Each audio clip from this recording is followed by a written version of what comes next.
Hey, how's it going everyone? Welcome back to Fish Simple. So in today's video, I'm going to be doing a fish room tour.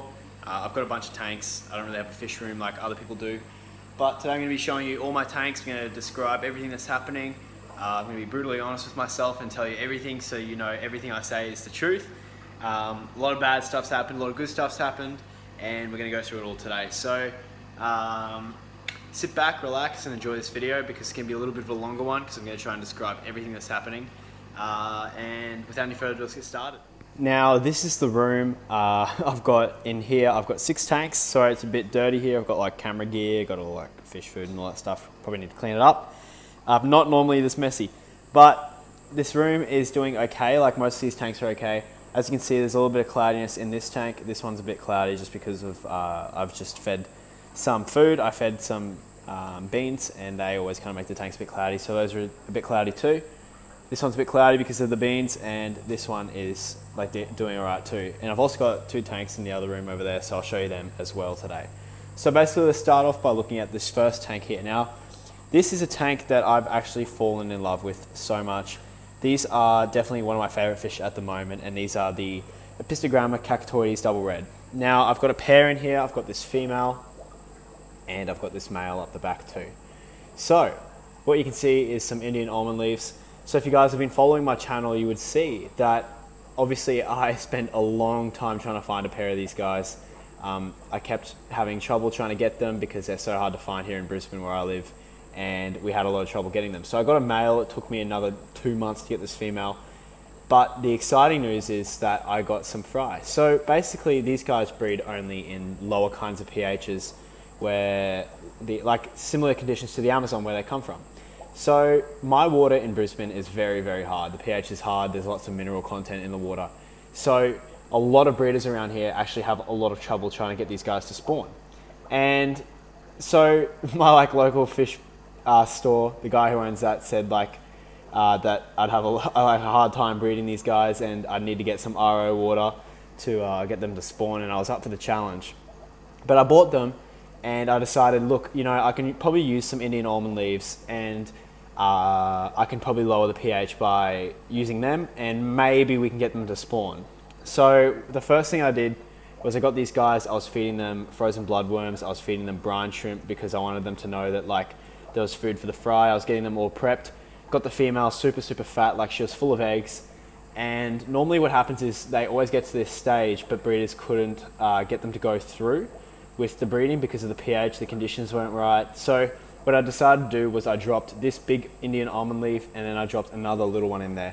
And I clouded up the water, not clouded, I made it like that tea kind of color and lowered the pH quite a bit, and we got a spawn. So I'll show you a video of that. I put that on my Instagram, and I had a surprise little spawn here. This female laid some eggs, and that was super exciting because pretty much my whole childhood I wanted to breed these guys because they're such a challenge to breed here in Brisbane. Probably not as hard as stuff like discus and all that kind of stuff, but definitely one of the trickier fish. So I was super gassed about that.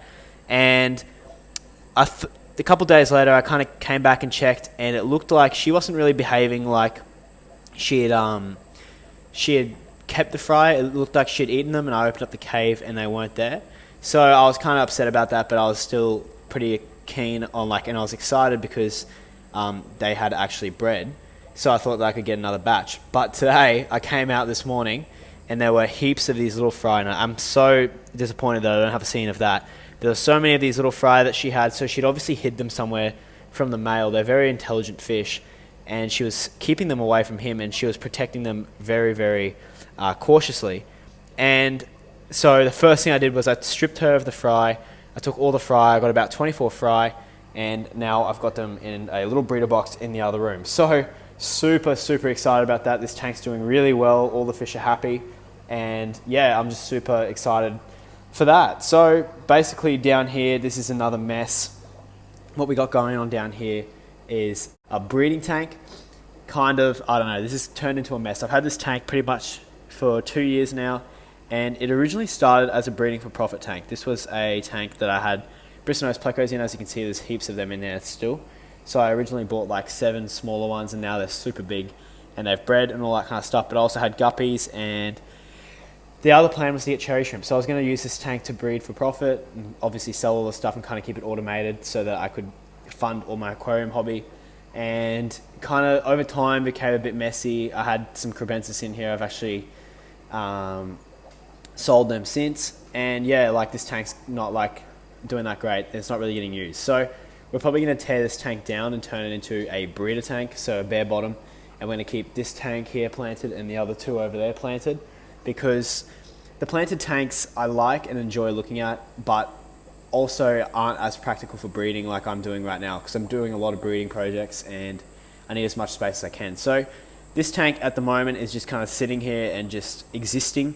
I'm not putting too much effort into this tank, and yeah, there's like just tons of stuff. But in here we've got a batch of koi Angelfish Fry, which I'm super happy that I got. This is my like third or fourth batch, but this is the first batch that I've been able to properly pursue, and I've done a really good job at keeping a lot of them alive. So I don't know how many there are in here. I've been feeding them baby brine shrimp and hikari first bites, and because I'm home a lot of the time, I'm actually able to feed them multiple times a day. So they've been growing quite quick. These guys are only like a week old and they've put on a lot of size. So I'm super happy about that. But besides that, we've got some koi angel fry, we've got some cactoides fry, which is great. And then over here, we've got, this tank was actually, I saw someone commented, this tank looked like a kale smoothie last time I showed it, and it did. We've sorted that out. Now it's just cloudy, which is annoying, but we've just added, like literally a couple minutes ago, I added some of the koi angelfish that I bred before I left for Canada that kind of just survived as I was away. I didn't do too well on that batch, but they're in the back here, I'm guessing, just hiding somewhere because they're obviously very stressed. They've just been added to this tank, and that's just how fish get when you add them to a tank. So I'm trying to find them. They're all in the back corner here, as you can see. There's 8 of them. So not a great batch, but they'll be in here until this thing clears up a bit, and they'll grow out. There's also just a couple dither Zebra fry in there that I used to make sure that the water was okay before I added my only angelfish that I've bred so far, or like successfully kept. So yeah, this tank's kind of a mess too, but it's sorting itself out and it's doing its job. So yeah, that's all good. Down here we've got like 400,000 Zebra Danios, not that many, but you get my vibe here. There's a lot of these guys still from that big breeding project that I did. I've sold quite a few of them, still got heaps to go, and we've also got obviously lots of Bristlenose Plecos in here. So this is like a grow out tank for these guys. I'm trying to get them to a little bit bigger, and I'm feeding them lots and lots because then I can just take them all to my local fish store and give them to him for real cheap. He wins, I win because I get rid of them, and yeah. So this tank is just another grow out tank with obviously the Bristlenose Plecos and these longfin Zebra Danios. Don't know what to think about this. I'm probably not going to keep breeding Zebra Danios for the moment because I want to keep breeding the Rainbowfish, and I kind of want to keep breeding the koi angelfish and the cactoides because those are what I'm enjoying at the moment. So these guys are just growing up until they leave. Now, if you'd watched my video on the weekend, which I'm guessing you guys might not have if you're watching this in the future or whatever, but this is my 4-footer. This is a aquarium with dwarf neon rainbow fish, so Pocock's rainbows, and my blue star endler strain. Now, this tank turned into a complete nightmare when I left to go to Canada. This tank's also got some little Bristlenose Plecos and all that. It turned into a complete nightmare though. It was overfed, and we had disease come into the aquarium, and it was just not good. So we are struggling to keep some of these fish alive. We had lots of intestinal worms that's been medicated, so a lot of the fish are looking better. It's got to go through its next medication, and we've also got some fungal issues with some of these rainbow fish.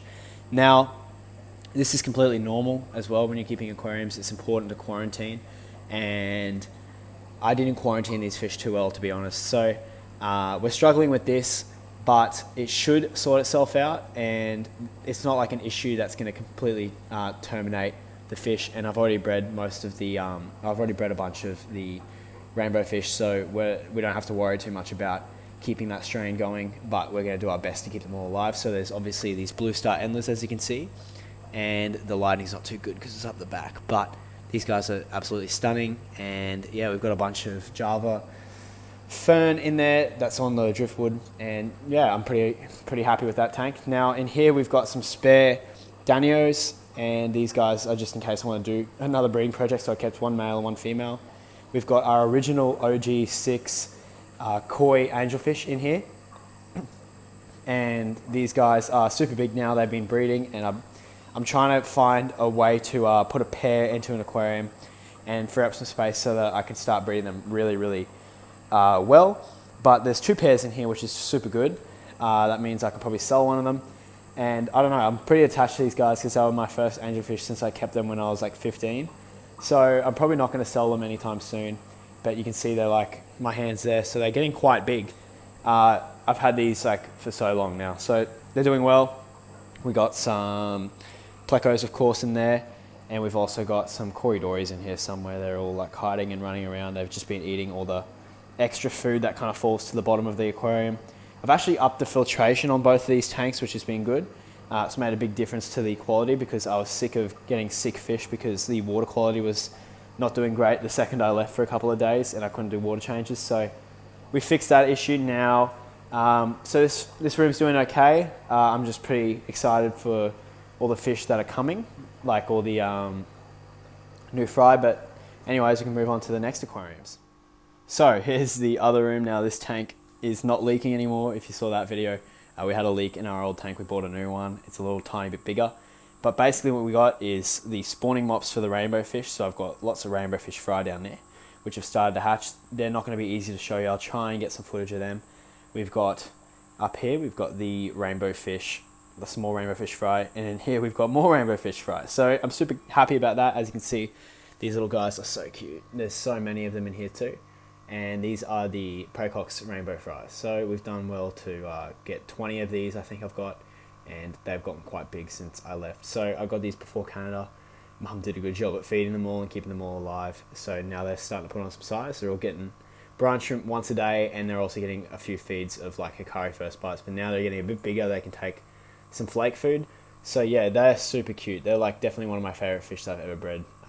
Super satisfying. I like the fact that you can control when you breed them. So you kind of only breed them when you put them into your aquarium, when you put the spawning mops into the tank with the mum and the dad like group.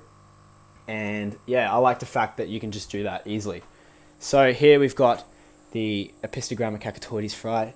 My iPhone's struggling to get some footage of these guys, but as you can see, these are a day old and they are so tiny. So we've got about 20 of them. They should be getting pretty big. They're going to be getting brine shrimp once a day and getting the same feeding as all the other fish in this room. In here is, they're too small to show you, they're more Rainbowfish Fry, and down here is the other tank with the Rainbowfish Fry. So maybe I can get, if you have a look, there's just spawning mops in here. I'm trying to see if there's any fish to show you. There's like one at the back. These are super tricky to catch, so I've got to catch them all out, and I'm going to put them in here so I can get them to grow quicker, because I can just force feed them and they can find the food a little bit easier.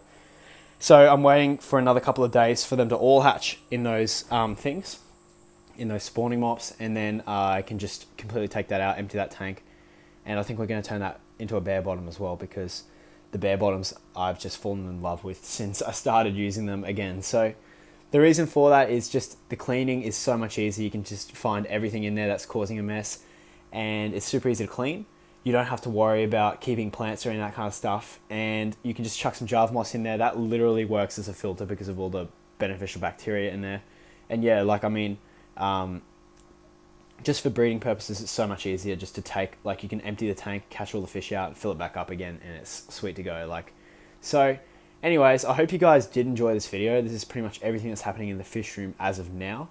Don't know what's going to happen in the future. If you guys want me to try and do anything for you, like any breeding videos or any of that kind of stuff, or different breeding projects that you want to see, definitely drop them below, because I read all those comments and I love seeing them too. So thank you so much for watching this video, guys, and I'll see you in the next one. And yeah, see ya.